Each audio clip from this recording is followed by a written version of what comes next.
జాతీయవాద జర్నలిజానికి అసలైన వేదిక నేషనలిస్ట్ హబ్ ని సబ్స్క్రైబ్ చేసుకోండి. నోటిఫికేషన్స్ కోసం బెల్ ఐకాన్ పై క్లిక్ చేయండి.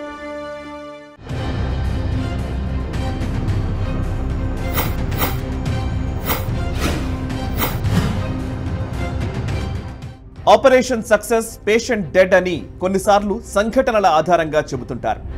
కొంచెం ఇతిహాస పురాణ పరిజ్ఞానం ఉన్నవారు అశ్వత్థామ హతః కుంజరః అన్న శ్లోక భాగం ఉటంకిస్తారు. బీజేపీ సీట్లు మ్యాజిక్ ఫిగర్ దాటకుండా 240 దగ్గరే దోబూచులాడడం రాష్ట్రవాదులలో కొంచెం కలవరం కలిగించింది. సీట్లు తక్కువ వచ్చినందుకు కాకుండా చంద్రబాబు, నితీష్లను నమ్మడం ఎలా అనే అందరి ఆందోళన. ఎందుకంటే గతంలో వీళ్లతో అనుభవాలున్నాయి కదా. నితీష్ గోడదుంకుడు ఆటలో సిద్ధహస్తుడైతే చంద్రబాబు అడకత్తెరలో బిగిస్తాడని అందరి బాధ. అసలు బీజేపీ కొంపముంచిందెవరు? మరి ఇన్ని సీట్లు రావడానికి ఎవరోట్లు వేశారు?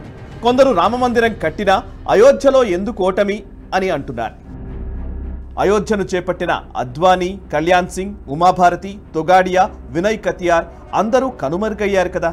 మనం ఇది ఆలోచించడం లేదెందుకని? ఇవి కాక ఇంకేమీ కారణాలు లేవా?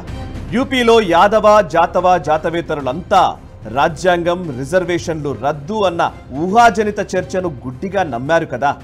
దానికి సమాంతరంగా మన దగ్గర ఎకోసిస్టమ్ ఉందా? ధ్రువ్ రాఠీ చేసిన సోషల్ మీడియా దుష్ప్రచారం తట్టుకోగల సమర్థత ప్రధాని చుట్టూ మాత్రమే, ఐటీ సెల్కు మాత్రమే ఉంటే సరిపోతుందా? సంఘ్ ఇక చాలు అన్న నడ్డా మాటలు కోట్లాది స్వయం సేవకుల కాళ్లను కట్టేయడం నిజం కాదా? భారత్ జోడో యాత్ర రాహుల్పై సానుభూతి కురిపిస్తుందని తెలిసినప్పుడు కర్ణాటక ఫలితాలు వచ్చాకనైనా కాస్త తేరుకుంటే బాగుండేది కాదా? మన హైరార్కీలో కిందవాడు చెప్పే మాటకు విలువ లేకుండా ఎందుకు పోయింది? మోదీ హైతో బస్ అనుకుంటున్నాం, కానీ మన వ్యవస్థలు ఎందుకు చేతులకు స్వయంగా బేడీలు వేసుకున్నాయి? ఒకవేళ ఈ అర్ధరాత్రి తుఫాన్ మన ఇంటిని చిన్నాభిన్నం చేసి ఉంటే? 2014 నుంచి ఇలాంటి భేతాళ ప్రశ్నలు మనకు నిద్ర పట్టకుండా చేస్తున్నాయి. సర్కారు మారింది, కానీ వ్యవస్థలు ఎవరి చేతుల్లో ఉన్నాయి? సాహిత్య అకాడమీ, మీడియా, పత్రికలు, విదేశీ నిధులతో పుట్టుకొస్తున్న కొత్త ఎర్ర సోషల్ మీడియా, ప్రాంతీయ పార్టీలను నడిపిస్తున్న ఎకోసిస్టమ్, విశ్వవిద్యాలయాలు ఇవన్నీ మనం క్యాప్చర్ చేశామా? లేదే. ఇక్కడంతా పాత సీసాలో కొత్త సారానే కదా. 10 ఏళ్లకే పల్టీలు కొట్టడం అశనిపాతంగా, అపశకునంగా అనిపించడం లేదా? ప్రాక్టికల్గా జరుగుతున్న దానికన్నా దుష్ప్రచారం ఎక్కువ కదా.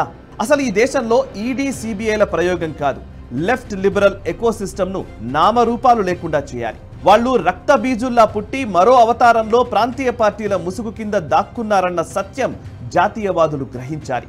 మనం కూడా చేసిన తప్పే మళ్లీ చేస్తున్నాం. పరుగెత్తుతున్నప్పుడు రోడ్డు పక్కన చెట్లు, స్తంభాలు, దృశ్యాలు కనిపించవు కదా. ఇప్పుడైనా కొంచెం ఆలోచించాలి. అన్ని పార్టీలు రాజకీయం చేస్తుంటే మనం త్యాగం పేరు చెప్పి మనకు మనమే నష్టం చేసుకుంటున్నాం. లక్షలాది మంది త్యాగాల పునాదులపై మార్క్స్, మావోల సమాధులు కట్టి పూజిస్తున్నాం. పార్టీని ఎన్జీఓలా నడపడం సరైనదేనా? ఏ రాష్ట్రంలో అక్కడి పరిస్థితులకు అనుకూలంగా తీర్చిదిద్దుకునే సౌలభ్యం ఉండాలి కదా.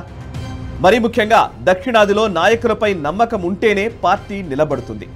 ఇది ఎన్నోసార్లు రుజువైంది కూడా. 27 సీట్లున్న నార్త్ ఈస్ట్ ను పట్టించుకున్నంత 42 సీట్లున్న తెలంగాణ, ఆంధ్రాను గాలికి వదిలేస్తే ఎలా? తమిళనాడు, కేరళ, ఆంధ్ర, తెలంగాణ, కర్ణాటక, మరాఠా ప్రాంతాల్లోని ప్రాంతీయ పార్టీల నాయకుల దగ్గర ఉన్న డబ్బుతో దేశాన్నే కొనేయొచ్చు. మరి వాళ్లతోనే యుద్ధం చేయాలంటే సరైన అస్త్రశస్త్రాలు ఉండొద్దు. ఇక్కడ కావలసిన శక్తి ఇవ్వకపోతే ఎలా? కుందేలు, తాబేలు కథల ఫలితం ఇలాగే ఉండదు. సమర్థులైన మంచి వాళ్లను ప్రోత్సహించడం మానేసి ఏ పూట కాపూట అసమర్థులపై ఆధారపడడం సరైన వ్యూహం కాదు కదా. అందరూ ఆట బాగా లేదని బాధపడుతున్నారు, కానీ ఆటగాళ్ల సెలక్షన్ సరిగ్గా లేదని ఎవరూ గుర్తించడం లేదు. సరైన ఆటగాన్ని ఎంపిక చేయి, గేమ్ ఎంజాయ్ చేయి. బలహీనులకు, కోవర్టులకు, స్వార్థపరులకు టికెట్లు ఇచ్చి అంతా మోదీ చూసుకుంటాడంటే ఎలా? పురుష ప్రయత్నం ఉండొద్దు. జాతీయవాదులారా, నెపం ఆడడంపై వేయకండి, ఆటగాళ్ల ఎంపికపై దృష్టి పెట్టండి. అప్పుడు వార్ వన్ సైడే.